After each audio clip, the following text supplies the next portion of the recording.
Y ahí nos vamos a conectar. Buenas tardes, Pedro. Hola, ¿qué Un tal, Luciano? gusto. Buenas tardes. ¿Qué tal? ¿Cómo estás? Muy bien, muy bien. Vamos a esperar que se sigan Enciéndete, conectando. bueno, enciende esa luz. Y para dar inicio, antes de presentarte, Pedro, voy a comentar que bueno, que esta entrevista tiene que ver con este ciclo de charlas que se han realizado en el marco de los 48 años de la Ley 19.587, que es piedra fundamental de la higiene y la seguridad de la República Argentina, a través del Colegio y el Consejo de Higiene y Seguridad de Profesionales. Agradecerle a Lorenzo Gómez por haber creado este espacio y también recordar que se festejan los 21 años, los 48 años desde el día 21 de abril y el 28 de abril, que fue el Día Mundial de la Seguridad y la Salud, declarado por la OIT desde el año 2003, en que este Consejo Federal de Profesionales decidió encarar esta iniciativa, ¿sí?, desde la mesa de la higiene y la seguridad. Así es que con la participación, y vamos a continuar con los agradecimientos de la Presidencia de la Provincia de Buenos Aires, del licenciado Lorenzo Gómez, del secretario de la Ciudad Autónoma de Buenos Aires, Gonzalo Fernández, el vicepresidente por Córdoba, el licenciado Gustavo Mano, y el vicepresidente segundo Santa Cruz, el técnico Matías Hernández, así como el vicepresidente de San Juan, el licenciado Eduardo Evisa, el secretario del Chaco, el técnico Gonzalo Gervasio, el de Entre Ríos, la licenciada Natalia Alfonso, de La Rioja, de Tucumán, de Chubut, de Mendoza, La Pampa, Río Negro, Santiago del Estero, Misiones y el Comité de Ética y Disciplina de Neuquén.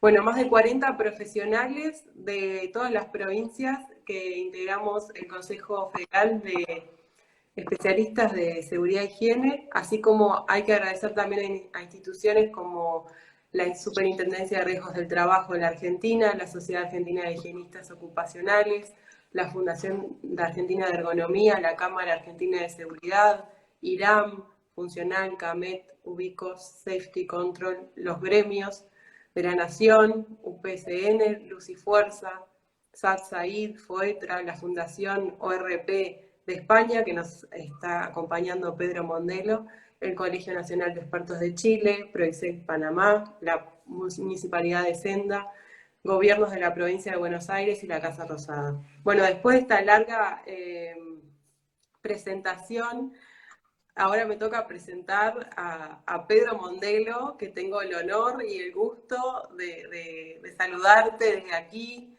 Primero que todo, lo más importante es saber cómo estás. Bueno, Pedro, es un gusto enorme para mí tener esta posibilidad de entrevistarte. Primero que todo, presentarte, decir que sos doctor en psicología por la Universidad Politécnica de Cataluña, la Universidad de Barcelona, doctor en ingeniería también por la UPC, profesor titular de esa casa de estudios, director del CERPIE y presidente de la Fundación Internacional ORP. Así que me gustaría bueno, darte la bienvenida y escucharte luego de esta larga introducción que se amerita por el contexto que estamos viviendo y la situación tan particular también. Muchas gracias, Luciana. En primer lugar, un agradecimiento profundo por haberme invitado.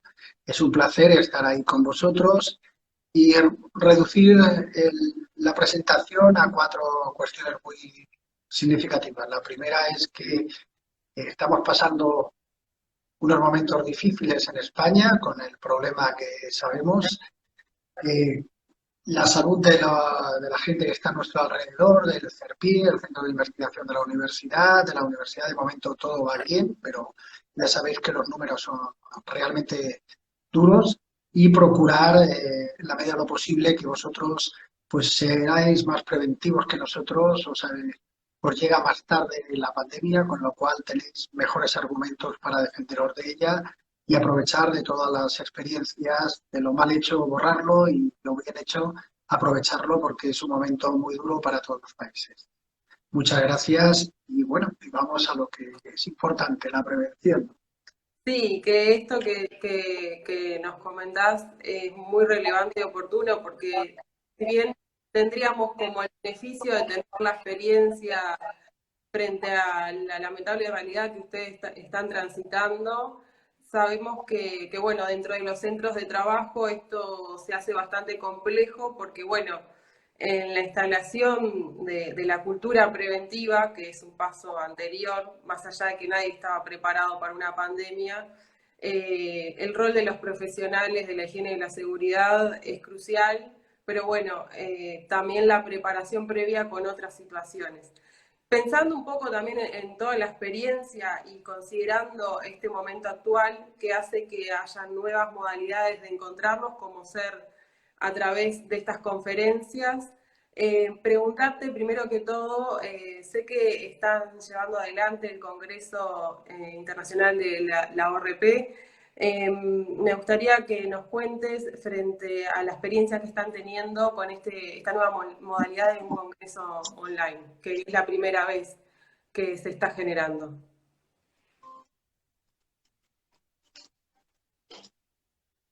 Bueno, perdona porque estamos con varios medios a la vez y se había... Bueno, el Congreso está siendo muy interesante porque nos ha demostrado muchas cosas. Primero nos ha demostrado la capacidad que tienen las personas para aunar esfuerzos en momentos de dificultad. Si algo nos ha mostrado es una solidaridad impresionante. O sea, no ha habido a nadie que hayamos llamado para trabajar que no haya dicho sí a la primera, ¿no? Y sí, este sí no es un sí porque estén en casa, porque estemos, sino un sí porque todo el mundo está con ganas de comunicar y de transmitir aquello que sabe hacer. Y es un gran momento. Ha sido un congreso que lo hemos organizado muy rápidamente, porque una de las cosas que nos viene para el futuro es la flexibilidad y la capacidad de adaptarnos muy rápidamente. Hace años, cuando preparábamos un congreso, podíamos estar prácticamente un año entero preparando, amasando el congreso, tocando los temas, mirando. Aquí nos hemos visto obligados en menos de una semana a organizar, planificar y desarrollar un congreso. Es verdad que nos apoyamos en el Centro de Ergonomía de la universidad y que bueno, ahí ya tenemos mucha experiencia en congresos y tenemos unos contactos muy potentes, ¿no? Pero bueno, de todas maneras hemos visto, hemos rescatado mucho conocimiento y mucha rapidez. Entonces, ¿cuál es mi idea sobre el Congreso? Espectacular. Espectacular porque estamos 5 días, si los podéis seguir por las redes, tenemos impactos de 5.000 audiencias, 5.000 personas en un congreso es una barbaridad, es una barbaridad. Impactamos, lo estamos haciendo en lengua castellana, no mezclamos lenguas para intentar pues, reducir la complejidad y la verdad es que es impresionante lo que estamos haciendo. En paralelo hemos construido un pequeño congreso que también hacemos en inglés, pero es pequeñito, lo hacemos los martes y de manera salteada, solo una vez a la semana. Y ese que es en la línea de visión cero, pues bueno, tenemos unas 400 personas, no es pocas personas, pero obviamente está focalizado solo en Europa. No tenemos asistentes más que de Europa. En el otro no, en el otro tenemos asistentes en lengua castellana de todos los países, de 30 países por lo menos, en Latinoamérica es lo más importante. ¿Y qué experiencia, por si os puede servir? Yo diría que una vez que pones voluntad, lo demás es muy fácil. O sea, hay que poner voluntad y hay que poner trabajo. Eso es inevitable. Pero con la experiencia nuestra, os diría que es fácil organizarlo, fácil desarrollarlo y fácil llegar a las personas. Y más cuando vosotros tenéis una federación que es aún os facilita más, y valga que repita la palabra fácil, como un elemento. Después saber escoger los temas que a la gente le atraen o quieren saber en estos momentos, pues tampoco es una tarea muy difícil porque lo veis venir prácticamente.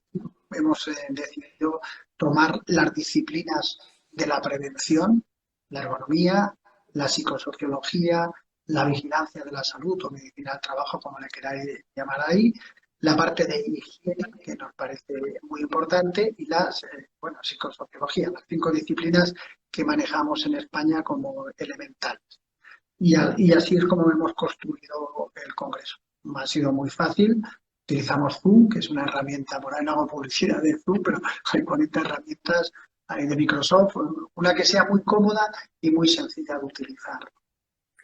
Bien, y frente a esta experiencia y considerando la ORP y este congreso para todos los profesionales del mundo de la prevención es una cuna de conocimiento, de encuentro, de articulación de saberes, ¿qué papel juega la tecnología y las herramientas como ser la prevención predictiva en cuanto al COVID y el escenario que estamos transitando?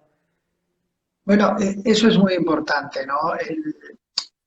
Mira, yo creo que en estos momentos es terrible, lo de la pandemia es terrible y no hagamos, no minimicemos la potencia.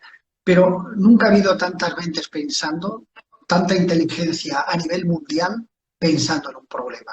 Con lo cual, cuando la gente me acusa de que soy muy optimista, yo soy una persona profundamente optimista. Todos los que nos dedicamos a la prevención somos optimistas, porque si no, lo tenemos muy mal. No creo que haya un pesimista. Si tenéis un pesimista ahí, yo qué sé, invitarlo a empanada o algo, pero volvérmelo optimista, porque si no, no vamos bien. Pues yo soy una persona profundamente optimista y soy optimista y creo que este grupo de personas a través del mundo, que hay gente muy, muy inteligente, con mucha capacidad, y pues, por primera vez el mundo ha trabajado como una gran neurona, como un gran centro de neuronas, ¿no? Sí, las conexiones son con Argentina, pero con Estados Unidos, con Rusia, con China, de todos lados la gente aporta, porque como se suele decir por estas lados, me imagino que ahí también lo diréis, el virus de COVID es lo más democrático del mundo. Va a los ricos, a los pobres, a los guapos, a los feos, a los que tienen prevención, a los que no tienen prevención, los ataca a todos. O sea, es un virus de que no hay nadie en el mundo que se sienta seguro. Y eso ha facilitado de que todos estemos, entre comillas, remando en la misma dirección. Poniendo tanta inteligencia como hay en el mundo, con tanta gente brillante, yo creo que vamos a cortar esos tiempos terribles de un año, año y medio de la vacuna y que vamos a poder salir de esta crisis reforzados, pero muy diferentes. Bien, y en cuanto a la predicción a futuro, sé que es un tema muy complejo, pero No. Mira, hace poco estaba hablando con un exalumno que ahora está en el MIT y que tú seguramente conoces también, Nacho, y estábamos hablando de qué podemos hacer, ¿no? ¿Qué se está haciendo ahora? Pues se están haciendo algoritmos predictivos, se está haciendo una manera de desescalar, aquí le llamamos desescalar, volver a trabajar, o sea, salir de las casas y volver a los puestos de trabajo de una manera inteligente. Por ejemplo, imagínate la provincia de Buenos Aires, ¿no? ¿Qué sería un desescalado inteligente en Buenos Aires, ¿no? Pues situar en el mapa todas las clínicas, situar todas las posibilidades que hay con camas vacías, situar todos los centros, situar toda la logística, empezar a digitalizar uno por uno a cada uno de los argentinos mediante su móvil para saber si tiene, no tiene, ha estado en contacto, etcétera, y hacerlo de una manera utilizando el Big Data. En vez de hacerlo por distritos o por calles o por áreas, pues hacerlo apoyándonos en el conocimiento, porque al final lo que queremos es hacer eso. Estaba hablando con Nacho también sobre lo que se está haciendo, que es una cosa muy interesante, con unos que un poco ayudamos, que es, por ejemplo, intentar ver si con cámaras termográficas podemos hacer termografía de los pulmones y anticipar con un algoritmo quién puede tener COVID, ¿no? Es una barbaridad, sí, pero hay que probar barbaridades, porque en el otro camino ya están los científicos probando las vacunas, utilizando, y tenemos que buscar otras, salirnos de la caja y trabajar.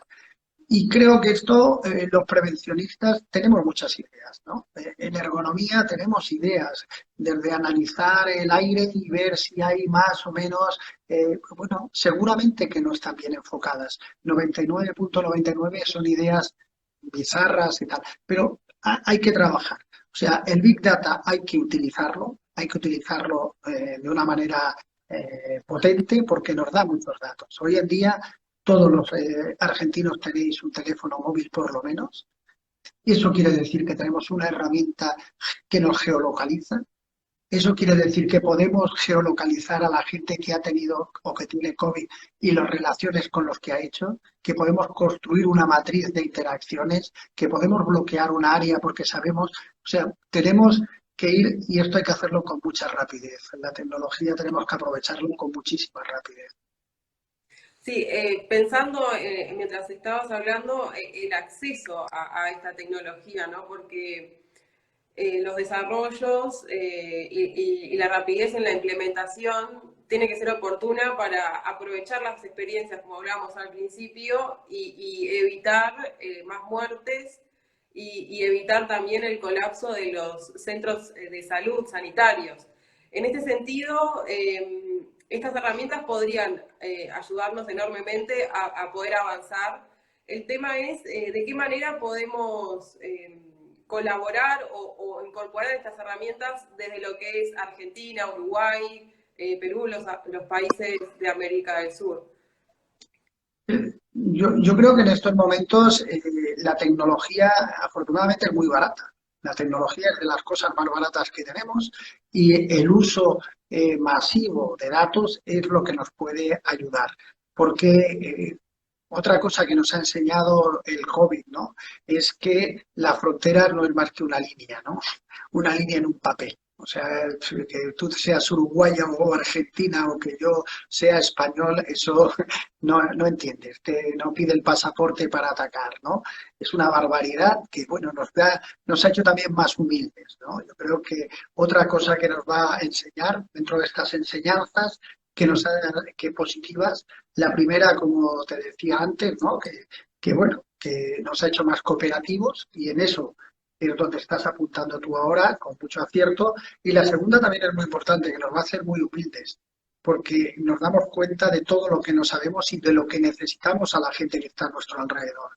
Vosotros necesitáis, primero, pues obviamente hablando de Argentina, pues bueno, Uruguay, Paraguay, Bolivia,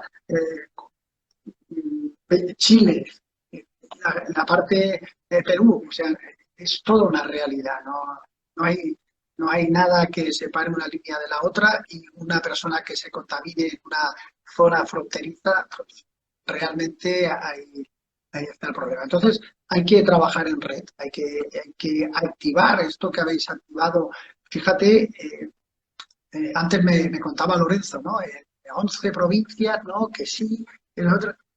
Fíjate lo ridículo que se suena, ¿no? Es decir, unos sí y unos no, ¿verdad? Que conceptualmente es difícil, ¿no? O entender con por qué no, bueno, pues mucho más cuando está en juego la vida humana, ¿no? Si para el conocimiento ya me parece una cosa loca, dividir en provincias o dividir para la salud ya no tiene ningún sentido.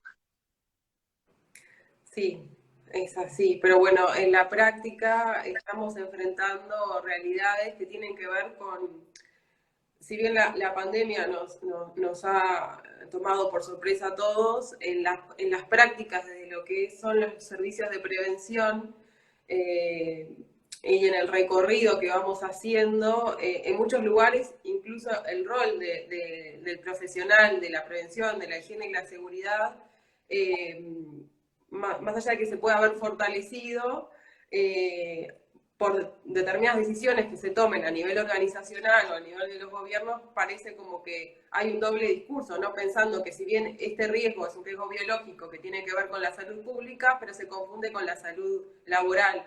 No sé si me explico.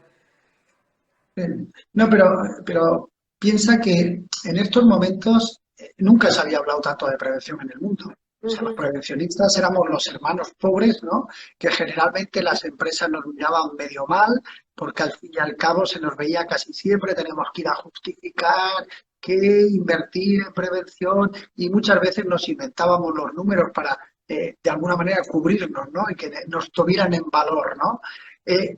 Nunca se ha hablado tanto, nunca hemos sido tan importantes y nunca vamos a ser ya menos importantes, porque cualquier empresa que tenga que abrir en estos momentos de desescalado, cualquiera ahora, cuando tengamos que volver al trabajo en Argentina, vais a tener el rol prioritario, son los prevencionistas. no van a ser ni los médicos, ni los ingenieros, ni los economistas, porque se acaban de dar cuenta que si no prevenimos no hay economía, porque de nada va a servir. ¿De qué me sirve que yo abra una extracción de lo que sea, para vender pan o para vender gasolina, si después voy a tener a las personas enfermas y no voy a poder operar?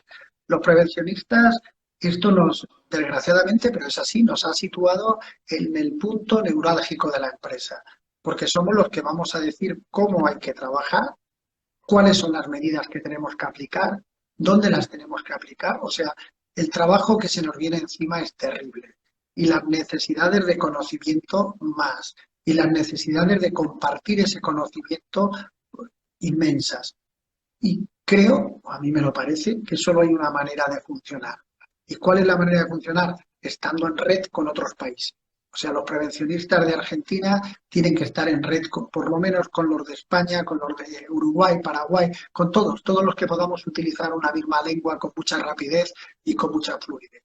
Y yo creo que esos 500 millones, 600 millones de personas que manejamos un idioma, o 700, ya no sé, pues es una ventaja para defendernos en este momento, porque la única manera de defendernos va a ser con el conocimiento, no hay otra.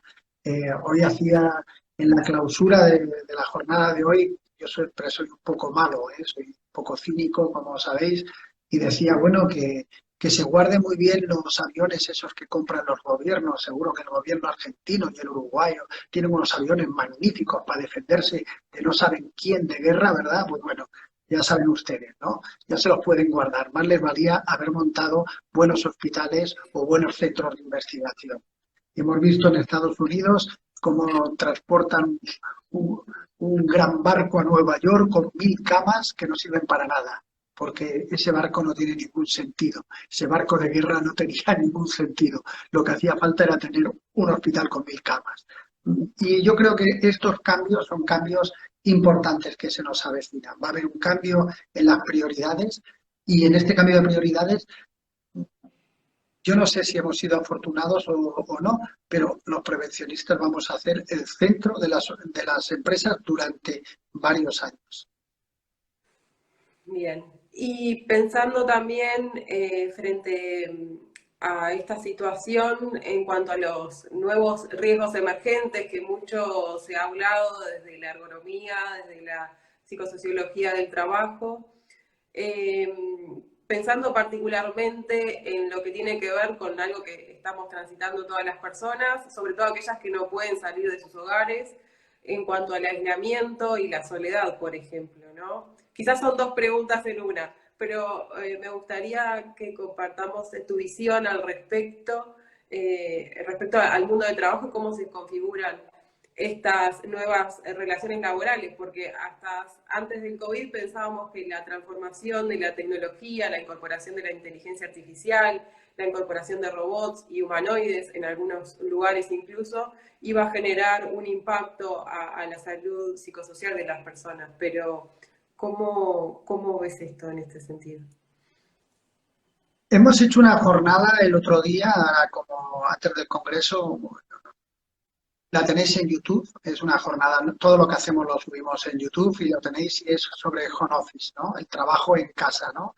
Nos tuvimos que un buen día, el gobierno, igual que pasa en todos lados, dijo todo el mundo a su casa y llegamos a nuestra casa, que era una casa, pues cada uno tiene un apartamento grande, pequeño, alto, soleado, no soleado, y nos encontramos al día siguiente muchos que teníamos que trabajar, que era un día normal, eran las 8 de la mañana y había que empezar a trabajar y bueno, pues teníamos un ordenador, una silla, mejor, peor ubicación y empezamos a construir nuestro set de trabajo. Lo primero que tenemos que hacer es dar reglas a la gente para que se organice la casa y que entienda qué es una casa y qué es un espacio de trabajo, ¿no? Y eso yo creo que en ese vídeo que tenéis en YouTube, que dura, eso sí, dura 3 horas, pero hay diferentes enfoques, ahí podéis ver cuestiones de ergonomía en el hogar, una cuestión muy importante, la seguridad en el hogar, porque bueno, ahora estamos trabajando y nos levantamos a preparar la comida y mientras preparamos la comida seguimos trabajando y claro, se nos puede quemar la olla, nos podemos quemar, podemos tener, bueno, hay que cambiar. Los prevencionistas tenemos que decirle a la gente cómo tiene que ser de segura su casa, cómo tiene que poner la sartén y cómo tiene que poner las cosas y cómo tiene que separar los tiempos de trabajo y cómo se tiene que sentar y cómo tiene que orientar. O sea, tenemos un trabajo pedagógico muy bonito. Yo ponía siempre un ejemplo que creo que viene al caso. A mí me decía lo de la cultura preventiva. Yo siempre les decía a la gente, mire, yo sé que alguien está con cultura preventiva cuando pasa los años. Cuando yo voy a una empresa y doy un curso de negocio y ese señor se va a su casa y se sienta con su hijo y le sube la pantalla, se la pone en su lugar, le distribuye el área de trabajo, le pone la silla, no ha hecho cultura preventiva. Ha aprendido ergonomía, muy importante, pero no ha hecho cultura preventiva. Cultura preventiva es cuando ese mismo señor va a la cocina y coge un cazo del agua que tiene el mango para afuera y lo pone para adentro. Cultura preventiva es cuando somos capaces de saltar de un escenario a otro.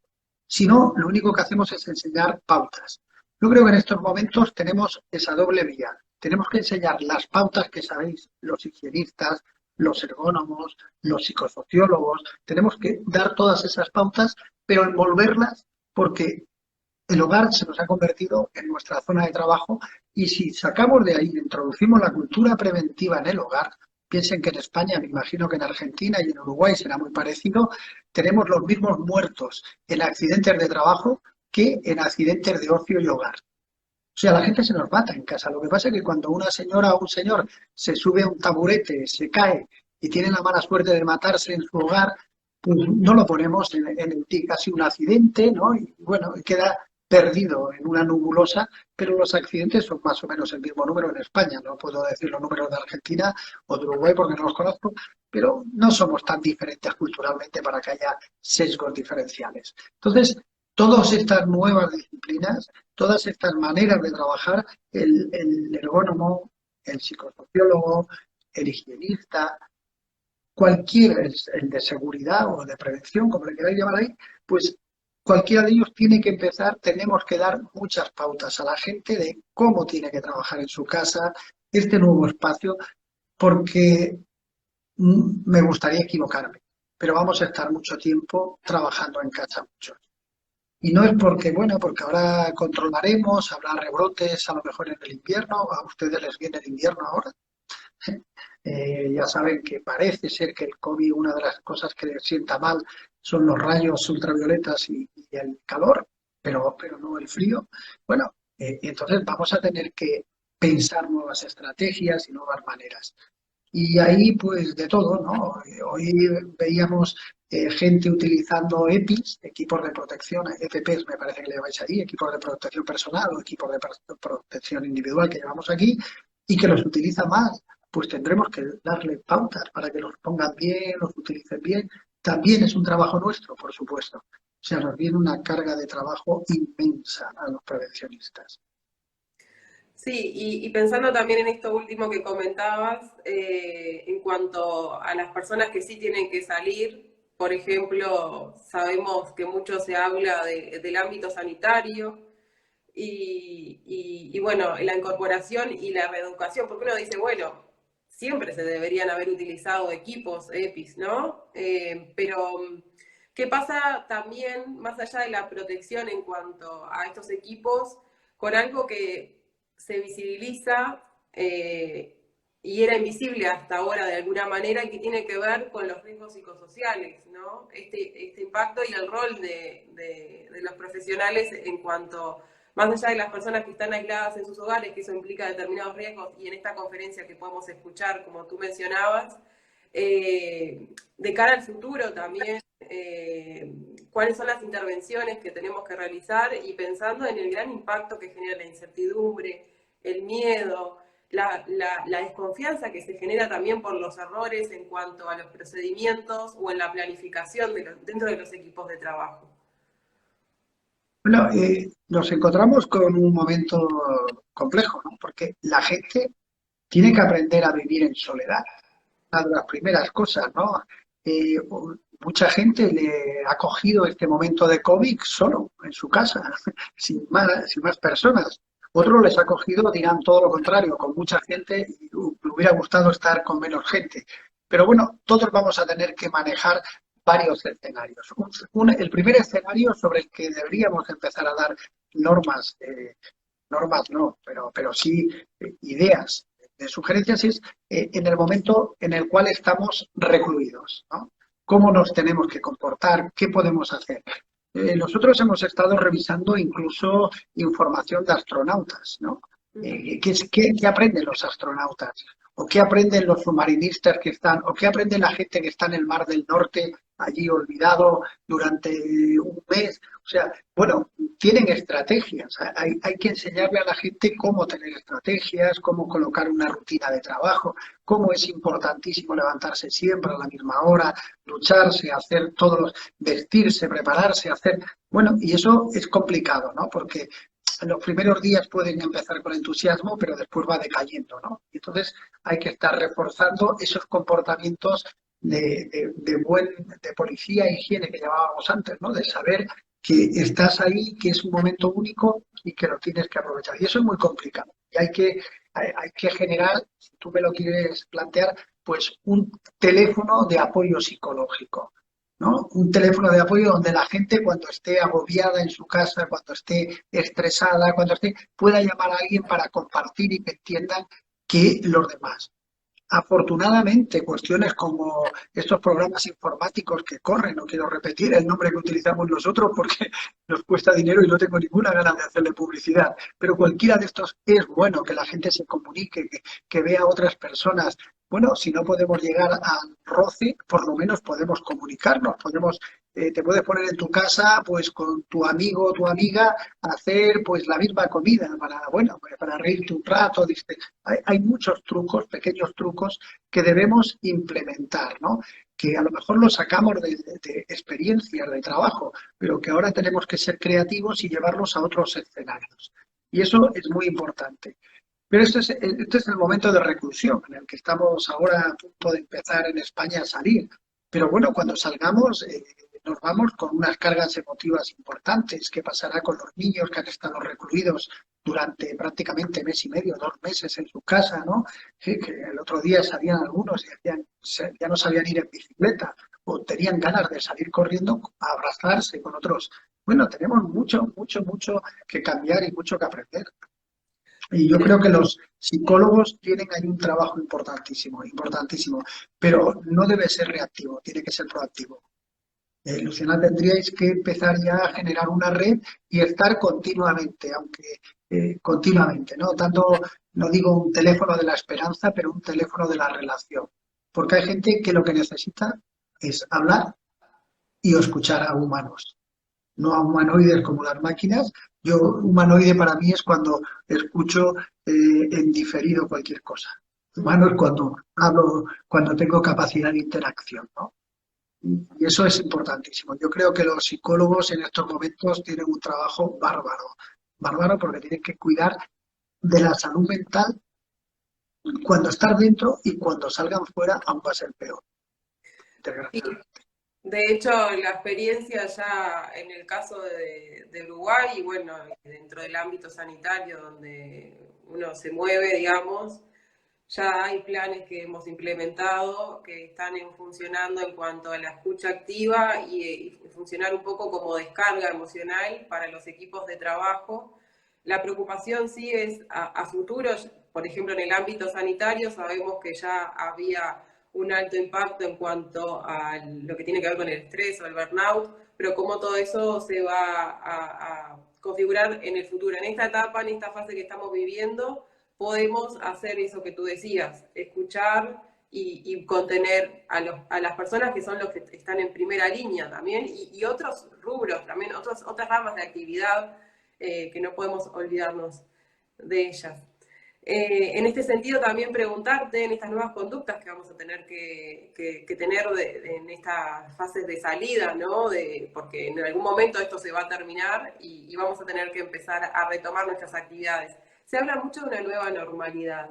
Desde el rol de la prevención, digamos, ¿cómo podemos intervenir para, bueno, sabemos que tenemos que tener esta distancia física. Hace poco veía algunas imágenes ya de China, en donde incluso los lugares de trabajo estaban bien de almuerzo y descanso, ¿no? Que es un espacio de bienestar, sería para las personas, pero ya la postura corporal era de sin mirarse, sin tener ese contacto los unos con los otros, y, y cómo podemos aportar para este cambio de conductas que tenemos que tener para también proteger nuestra salud, ¿no? Nosotros lo tenemos muy difícil, muy difícil. Los latinos, los argentinos, lo tenemos muy difícil. Lo tenemos muy difícil porque nuestra cultura es una cultura de roce, de besos, de abrazos. Es una cultura muy diferente a la japonesa, ¿no? Que ya mantienen esa distancia casi social, para nosotros extraña, ¿no? Y nosotros no la tenemos. Y esto va a ser complicadísimo. Yo cuando la gente me dice, pero digo, es que no lo veo, porque la proxemia no es algo que tú aprendas. Los estudios psicológicos se han hecho hace años ya, que se hacían estudios de proxemia y se veía cómo cada humano, cada cultura tiene sus distancias, ¿no? A veces eso se hacía mucho en experimentos sociales, donde veías cómo metías una persona, por ejemplo, un alemán dentro de una fiesta de españoles, y entonces cómo el español, provocando, se iba acercando, ¿no? Y cómo el alemán se iba retrasando, ¿no? Cómo se iba buscando esa distancia. Bueno, pues desgraciadamente en este caso para nosotros no la tenemos. Los latinos nos tocamos, nos besamos, rápidamente estamos con la mano encima del otro, cantando, bueno, y eso va a ser muy complicado porque es algo que no se aprende, o sea, no es algo que se tiene que nacer culturalmente. Y los que no hemos nacido en esa cultura, creo que va a ser un caballo de batalla muy complicado y que va a haber que buscar otras soluciones. No creo que seamos capaces de no encontrarnos y darnos la mano y no darnos un beso o no abrazarnos porque lo llevamos genéticamente, lo hemos aprendido durante muchos años y lo hemos aprendido en casa con papá y mamá, que nos abraza, nos aprieta y nos tiene cogidos en el... Bueno, y no. Yo a mí me cuentan historias, pero creo que uno de los problemas fundamentales es que las cuestiones culturales son siempre las más complejas. Como si tú me dices ahora, pues que no coma más paella. Bueno, vale, haré un acto de voluntad, pero en cuanto me descuide ya estoy con un plato de paella en las manos o vosotros con un trozo de carne, ¿no? Es que no lo llevamos, es muy complicado. Yo creo que ahí va a ser un problema que o lo controlas o lo pones físicamente o no va a haber manera. No le veo, ojalá me equivoque, ¿eh? Porque me encantaría equivocarme, pero creo que la solución va a pasar por poner barreras, por lo menos al principio físicas, para hacer las separaciones. Si no es muy complicado. Es muy complicado. Lo vemos aquí continuamente. La gente sale y en cuanto te descuidas ya está uno encima del otro. Y no es que la gente no esté confiada, no se le haya dicho. Sí, pero es algo que lo has aprendido y no te das cuenta. Es como no extender la mano o no ir a dar un beso, que es complicado. Muy complicado. Bien.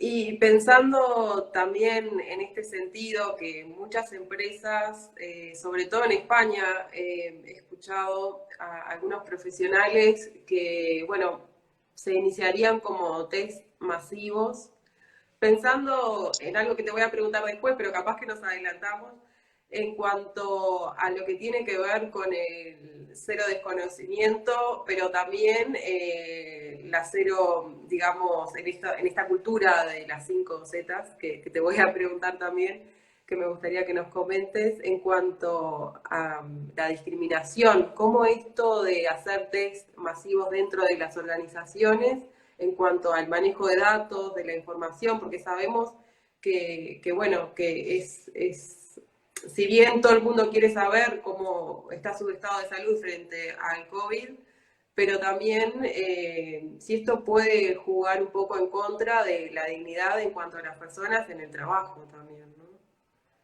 Totalmente, Luciana. Mira, nos pueden contar historias, pero nosotros como no nos dedicamos a la política, por lo menos yo digo lo que pienso y cómo lo veo, ¿no? Vamos a perder muchos grados de libertad. Olvidarnos, o sea, no. Bueno, en España nos rastrean hasta el teléfono móvil y no he visto a nadie que proteste. O sea, vamos a perder montones de grados de libertad, cosas que hace 2 meses se hubiera organizado una auténtica manifestación y se hubiera caído el gobierno, lo asumimos con la voluntad, porque proteger la vida es algo que entendemos que no es una cosa baladí, es algo muy, muy importante. Vamos a perder, nos guste o no, intimidad, por supuesto, toda. Durante, no sé si serán unos meses o unos años, nuestra posibilidad de mantenernos alejados será si te quedas en tu casa y te incomunicas. Porque cuando salgas fuera querremos saber qué es lo que tienes, si tienes o no, si lo has pasado, cosas muy básicas y que es muy difícil justificar que eso no se haga.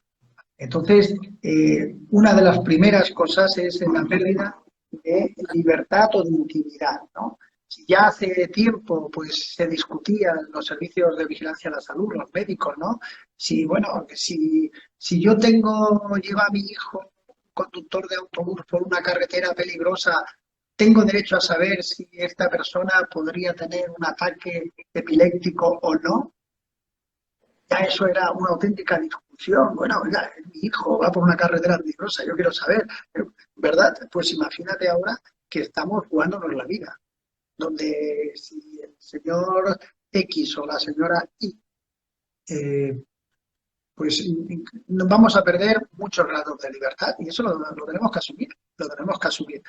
Esperemos que sea poco tiempo y que lo recuperemos, pero nos guste o no, la información va a ser transparente para los gobiernos y para mucha más gente que no son gobiernos.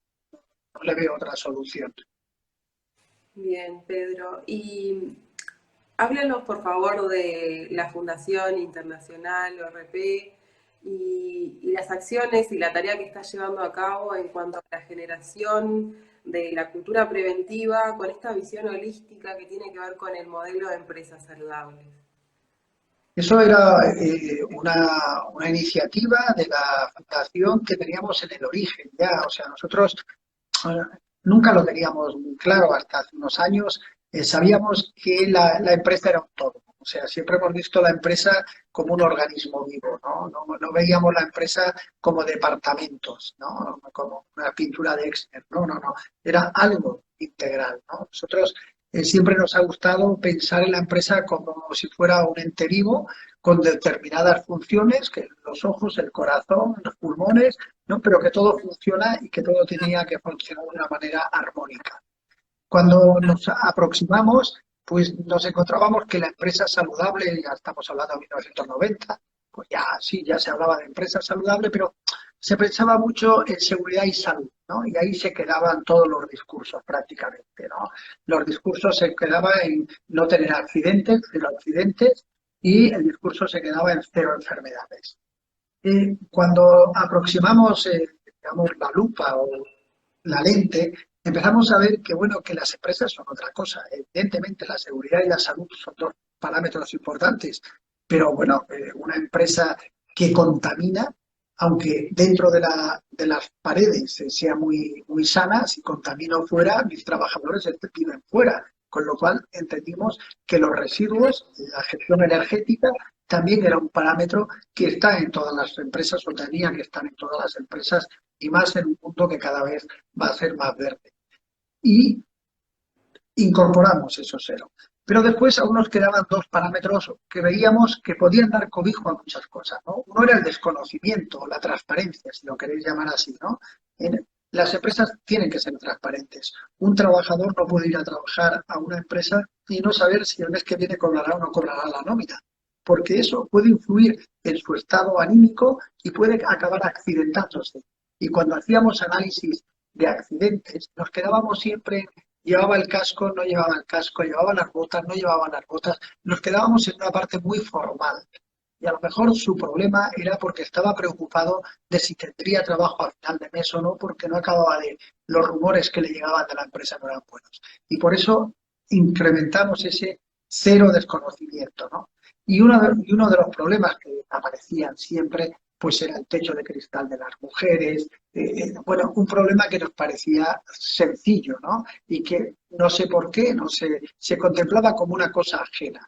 No, una persona que porque sea mujer no puede llegar al staff directivo porque está formado por hombres, lógicamente se va a accidentar más. Y accidentar puede ser pues entrar en depresión o cualquier patología que podamos llamarla alrededor, que para nosotros no deja de ser un accidente. Con esas 5 Zetas o con esas 5 misiones integradas, pensamos, ahora tenemos la empresa más o menos cogida. Tenemos los 5 puntos, las 5 Zetas que dan sentido a una visión global de la empresa. Todo se puede colocar ahí dentro, sí, todo se puede colocar. Cada una de esas las hemos disgregado. Pero lo más importante es la visión global.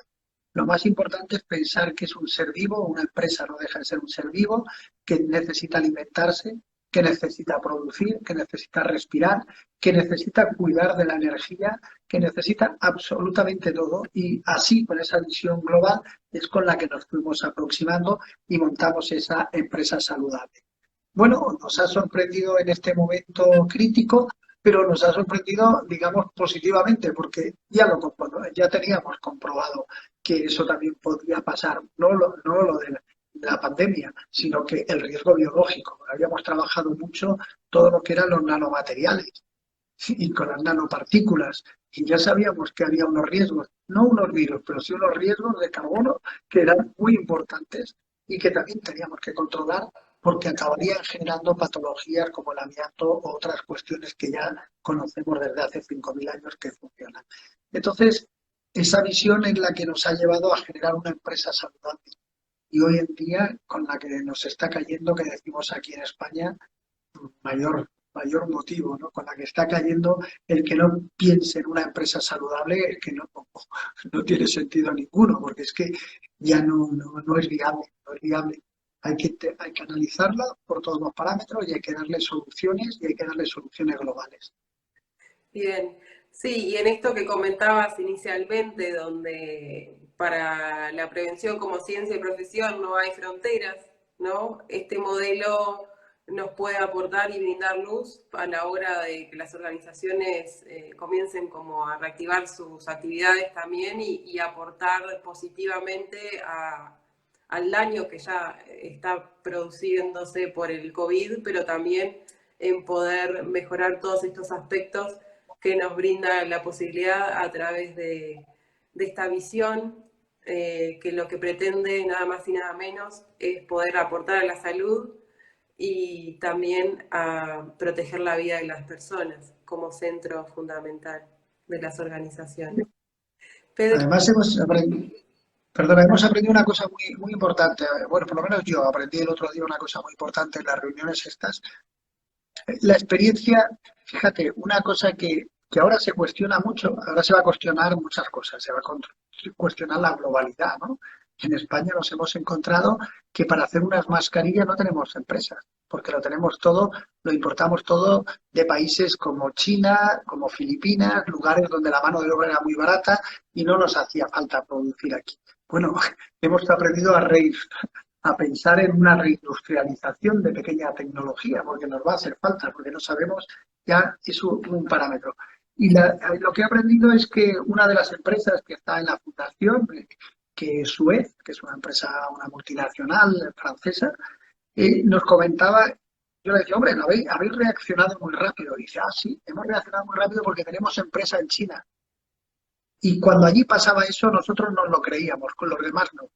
Tú piensas que las empresas españolas y la gente en España, yo mismo, fíjate, no, estaba pasando en Italia y todavía no me lo creía. Yo le preguntaba a mis estudiantes, que tengo alguno italiano, ¿cómo está tu familia? ¿No? Como el que pregunta, ¿qué tal, te duele la cabeza? Luciana, ¿qué tal ¿Te acuerdas? Estaba pasando una tragedia prácticamente a 1.000 kilómetros, a 800 kilómetros y no éramos conscientes. Fíjate si es terrible, ¿no? Con lo cual hemos aprendido muchas cosas, ¿no? Pero hemos aprendido que los que son capaces de tener detectores más lejos y tenerlo todo como si fuera un cerebro bien comunicado, son los que mejor funcionan. Por eso las redes que estáis montando de prevencionistas o de gente de la prevención es muy importante, porque lo que en una de las regiones os apuntan puede contaminar a las demás de conocimiento positivo, no contaminar en negativo, sino de conocimiento positivo. bien. Y para finalizar, me gustaría preguntarte frente a lo que ha promovido también la OIT, en cuanto a detener la pandemia, incluso cambiando su lema este año para el Día Mundial de la Seguridad y la Salud, y visibilizar este gran reto que, como no puede ser de otra manera, en cuanto a lo que tienen los gobiernos, las empresas, los profesionales de la higiene y la seguridad y las personas trabajadoras. Eh, Cobrando la seguridad y la salud en el trabajo un rol fundamental que puede salvar vidas. ¿Sí? ¿Cuáles serían los desafíos entonces a futuro desde los distintos actores? Y nos gustaría también que nos transmitas en este mensaje final tu pensamiento al respecto. El futuro de los prevencionistas, ¿no? Un poco me estás preguntando hacia dónde vamos, ¿no? Hacia dónde nos... Primero vamos a ir hacia donde nos marca la corriente. Como siempre, si somos inteligentes, no intentaremos remar en contra de corriente. Primero tenemos que ver hacia dónde nos apunta. ¿Y qué quiero decir con eso? ¿Dónde tenemos que ser más necesarios? En estos momentos tenemos que diseñar puestos de trabajo más seguros y eso la ergonomía tiene que trabajar. Tenemos que dar apoyo psicológico y eso la psicosociología nos puede ayudar. Tenemos que hacer buenas mediciones higiénicas y ahí tenemos los higienistas que nos van a trabajar. Tenemos que saber cómo trabajar con esas máquinas, cómo evitar que tengan pues virus, que tengan... Bueno, y los de seguridad nos pueden decir qué tipos de superficies. Los médicos nos dan los planes, o sea, tenemos que trabajar en equipo, pero en esta primera ola yo sería de los que jugaría a encaminar el ruido. O sea, no empecemos a construir cosas saltos de agua. Intentemos llevar el río que baje el caudal y después empezaremos a diversificar por meandros o por aquí los ríos aquí son muy pequeñitos, no tiene nada que ver con los ríos que tenéis vosotros en la cabeza, ¿no? Pero bueno, los afluentes, esos pequeños riachuelos, ¿no? Que por aquí son grandes, pues esos tendríamos que empezar a diversificar para empezar a controlar esa afluencia que tenemos. Hay que jugar a favor de la corriente, hay que jugar a saber lo que sabemos hacer, aplicarlo ya inmediatamente y de lo que no, ir a preguntar a los que saben. O sea, tú decías con muy buen acierto al principio, ¿cómo podemos utilizar el Big Data a nuestro favor? ¿Cómo podemos hacer, bueno, y muy bien apuntabas también, pero ese es un gran riesgo, sí, pero es que en estos momentos el riesgo es morirte. Y entre morirte y perder grados de libertad o de intimidad, yo creo que muchos, no digo todos, pero mucha gente preferimos perder grados de libertad o de intimidad y no morirnos. Y ya recobraré mi libertad, o mi libertad plena, porque si no tenemos un problema, ¿no? Y afortunadamente ahí ha llegado con mucha menos virulencia, ¿no? Pero cuando veis los números de España, pensad que tenemos, creo que el otro día, 50.000 personas, médicos y enfermeros contaminados. 50.000. Es una barbaridad. O sea, 50.000 personas de la salud, o 40 y pico mil, están contaminados. O sea, la valentía, lo que han hecho los médicos, lo que han hecho los enfermeros y enfermeras, lo que han hecho la gente de limpieza en los hospitales en España, algún día se tratará como lo que es una heroicidad. Son héroes. Pero es que también lo que están haciendo la gente que nos está vendiendo en los supermercados, la gente que está limpiando las calles, ha cogido un valor, la persona ha cogido un valor y todos los trabajos han cogido mucho valor. Lo decía y quiero acabar con eso, no quiero cansaros más. Hemos descubierto que no hay nadie que valga cobrar 10 millones de dólares cuando hay gente que está cobrando 10 dólares. Eso es una barbaridad que no se justifica en ninguna de las partes. No digo que todos debamos cobrar lo mismo, no, pero esa barbaridad no tiene sentido, porque después, cuando ha ocurrido un problema de verdad, el que ha estado ahí es el de 10 dólares, no el de 10 millones. El que realmente nos ha ayudado a sobrepasar esto es esa persona. Y eso nos va a hacer reflexionar sobre los desajustes salariales, sobre los desajustes y las infravaloraciones de algunos puestos de trabajo. o de algunas actividades, perdón, y nos va a hacer que los prevencionistas, cuando tenemos que diseñar algo muy sencillo, como puede ser un puesto de trabajo de una cajera o un cajero en un supermercado, le demos más valor que a la oficina del director general de un gran banco de Argentina. Bien, me gustaría, si tenemos unos minutitos, si podemos recibir alguna pregunta de las personas que nos están escuchando y mientras escriben, también cómo hay un cambio de paradigma y de visibilizar lo invisible, como decíamos hoy, no solamente en los aspectos que tienen que ver con los distintos riesgos en los puestos de trabajo, pero sino en los servicios esenciales que pensábamos que no eran tales y frente a lo que tú decías, cómo hay que darle importancia a cada persona, a cada lugar, y esto de promover organizaciones saludables va en ese sentido. No sé si alguien tiene alguna pregunta que nos quiera escribir allí. Bueno, no están apareciendo.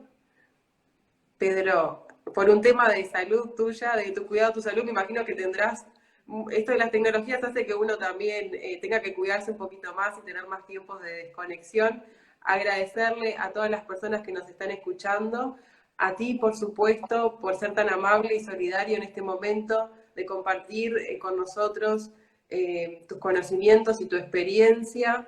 Es un honor y un gusto poder haber hablado a esta hora contigo.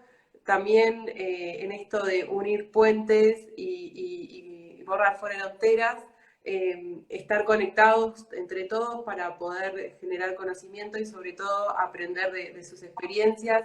Y bueno, desde mi lugar, agradecerte por todas las personas que te hemos escuchado y bueno, un honor compartir este espacio. Espero que esto pase pronto, que bueno, que tú puedas y tu familia estar cuidados, tener mucha salud para que podamos seguir trabajando en conjunto y comentarnos, si querés, hasta cuándo es el congreso de ORP.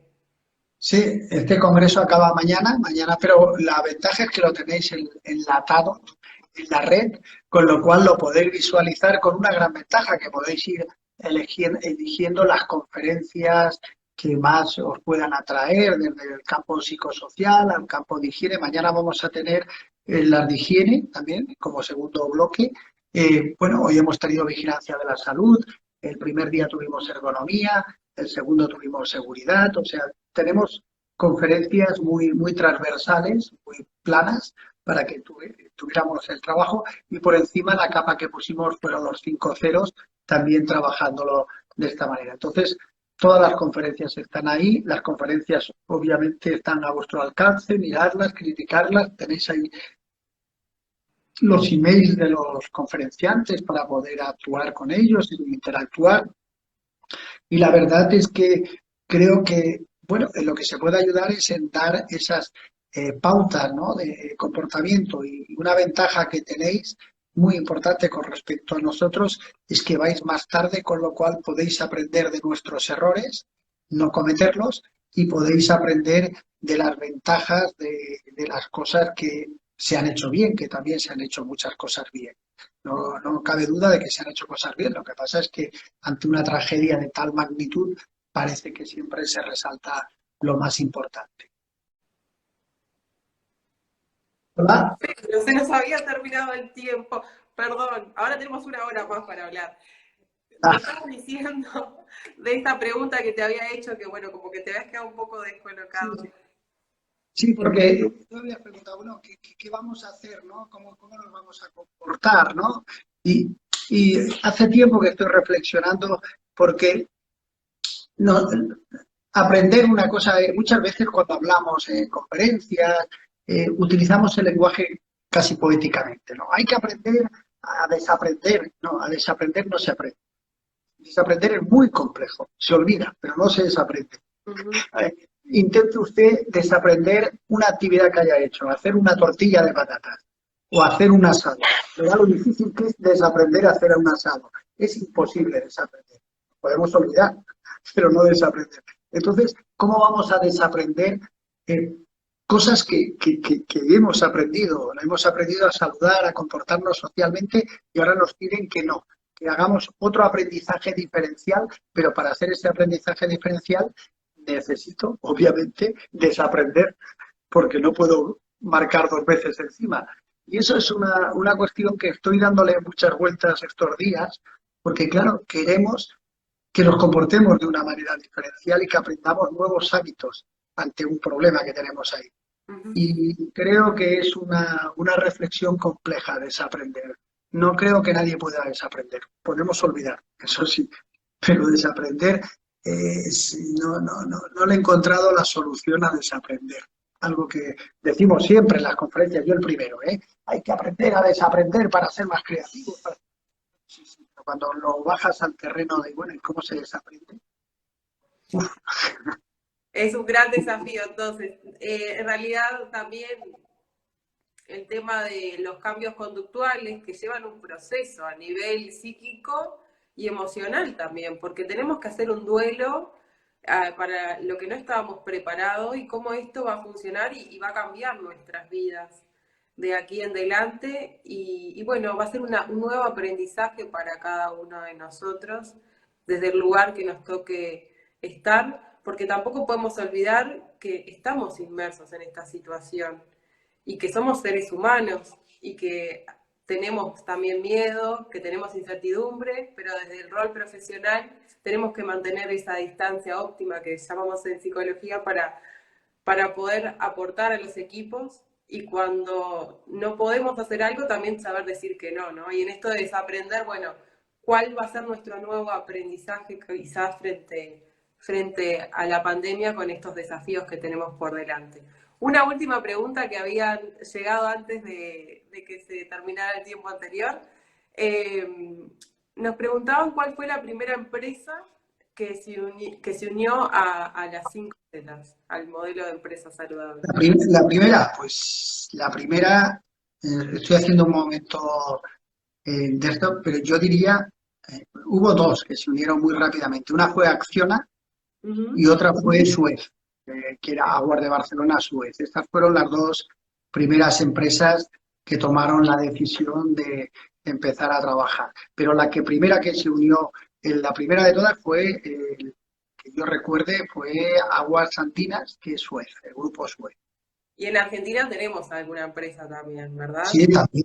O sea, y en Argentina tú las conoces mejor que yo, y no quiero decir nombres, me han dicho, pero Provincia RT y alguna más de ahí sí que se unieron y le doy las gracias, pues, sobre todo, y le mando un abrazo muy, muy especial para Miriam Clerixi por un tema personal. Un beso grandísimo. Sé que no me puede estar oyendo, pero que sepa que está en mi recuerdo todo el día de hoy. Bien. Pedro, agradecerte enormemente por tu participación, un gusto escucharte.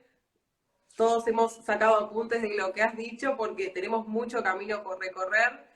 Desearte que, bueno, que vos estés bien, que tu familia esté bien, que todas las personas que nos están escuchando estén bien también, puedan mantener su salud y desde el rol profesional, bueno, nos queda mucho camino por andar. Agradecerle a Lorenzo también Gómez por haber realizado este ciclo de charlas que culminan hoy y también por la oportunidad y la solidaridad de poder compartir estos espacios de conocimiento. Así que desde mi lugar, muchísimas gracias y bueno, hasta pronto.